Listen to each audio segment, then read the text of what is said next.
రెడ్డి ఒకళ్ళు బ్రాహ్మణ్ ఒకటట. ఎవరు చీఫ్ సెక్యూరిటీ ఆఫీసర్ తర్వాత జేఈఓ అడిషనల్ ఈఓ వీళ్ళది. కాబట్టి ఈ లెక్కలు తీయడం ప్రారంభించారు వీళ్ళు.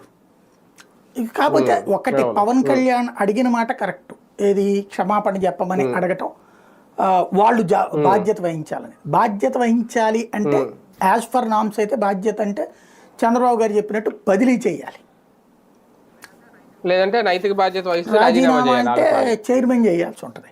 కానీ ఇక్కడ చైర్మన్ రాజీనామా అన్నటువంటి పాయింట్ పవన్ కూడా అడగట్లా, క్షమాపణ చెప్పమంటున్నారు.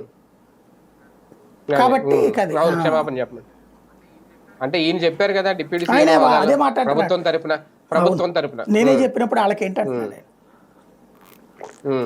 కానీ ఇంతవరకు ఎవరు ఎలా చెప్పలేదేమో అండి, ముందు వచ్చి బాధే తప్పు జరిగింది బాధ్యతగా క్షమాపణ అనేది పవన్ కళ్యాణ్ గారు నో డౌట్.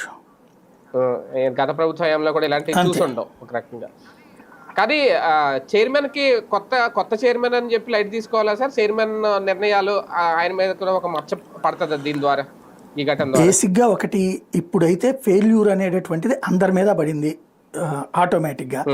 రెండవది కోఆర్డినేషన్ లేకపోవడం వలన అన్నటువంటి పాయింట్ కూడా ఇక్కడ బాగా నడుస్తుంది అది. జగన్మోహన్ రెడ్డి గారు ఈ విషయంలో ఇమీడియట్ గా స్పందించి వచ్చారు అని అనుకోవాలి. స్విమ్స్ కి రావడం, పవన్ కళ్యాణ్ గారు ఉన్నప్పుడు ఆయన కూడా వచ్చారట అక్కడికి, ఇద్దరు ఎదురుపడ్డారు అనేది కూడా. ఇక్కడ విషయం ఏంటంటే ఆయన వెళ్ళినటువంటి